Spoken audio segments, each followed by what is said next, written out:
جن چیزوں سے روزہ ٹوٹ جاتا ہے آج ہم اسی پر بات کرنے والے ہیں۔ ان میں سب سے پہلی چیز ہے جان بوجھ کر کھانا اور پینا۔ کسی نے جان بوجھ کر کچھ کھا لیا یا کچھ پی لیا تو فوراً اس کا روزہ ٹوٹ جائے گا، لیکن اگر کسی نے بھول کر کچھ کھایا اور پیا تو اس سے روزہ نہیں ٹوٹتا۔ عام طور پر ایسا ہوتا ہے کہ پہلا یا دوسرا روزہ ہوتا ہے، انسان صبح اٹھتا ہے، پانی پی لیتا ہے، کھا لیتا ہے تو اس سے روزہ نہیں ٹوٹتا، لیکن جیسے ہی اسے یاد آئے گا فوراً اس پر رک جانا ضروری ہے، اور جو کچھ منہ میں تھا اسے اگل دینا بھی ضروری ہے۔ دوسری اور اہم چیز ہے ہم بستری کرنا، یعنی اگر بیوی کے ساتھ ہم بستری کر لی تو اس سے روزہ ٹوٹ جاتا ہے، البتہ اگر صرف بوس و کنار کیا جس سے منی خارج نہیں ہوئی یعنی ڈسچارج نہیں ہوا تو روزہ نہیں ٹوٹے گا، لیکن مرد اور عورت دونوں کی شرمگاہ مل گئی، دخول ہو گیا اور ڈسچارج ہو گیا، دونوں صورتوں میں روزہ ٹوٹ جائے گا۔ یہ پابندی صرف دن کے اوقات میں یعنی روزے کی حالت میں ہے۔ کچھ لوگ سمجھتے ہیں کہ پورے مہینے بیوی سے دور رہنا ہے، جو کہ غلط ہے۔ آپ رات میں بیوی کے ساتھ ہم بستری کر سکتے ہیں۔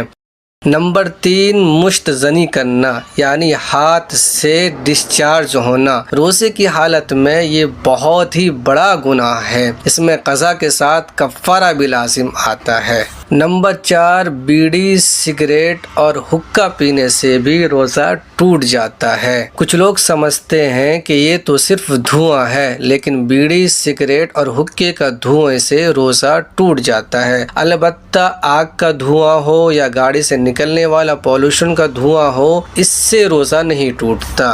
نمبر 5، کلی کرتے وقت پانی اگر حلق سے نیچے چلا جائے تو اس سے بھی روزہ ٹوٹ جائے گا، اسی لیے رمضان میں کلی ذرا ہلکی کیا کریں۔ نمبر 6، جان بوجھ کر الٹی کرنے سے روزہ ٹوٹ جاتا ہے، اور اگر خود بخود ہوتی ہے تو اس سے روزہ نہیں ٹوٹتا، البتہ اس میں اختلاف ہے۔ کچھ لوگ کہتے ہیں کہ اگر الٹی بہت زیادہ ہوئی ہے، منہ بھر کے ہوئی ہے تو روزہ ٹوٹ جائے گا، البتہ کچھ علماء کرام کہتے ہیں اگر خود بخود کتنی بھی الٹی کیوں نہ ہو جائے اس سے روزہ نہیں ٹوٹتا۔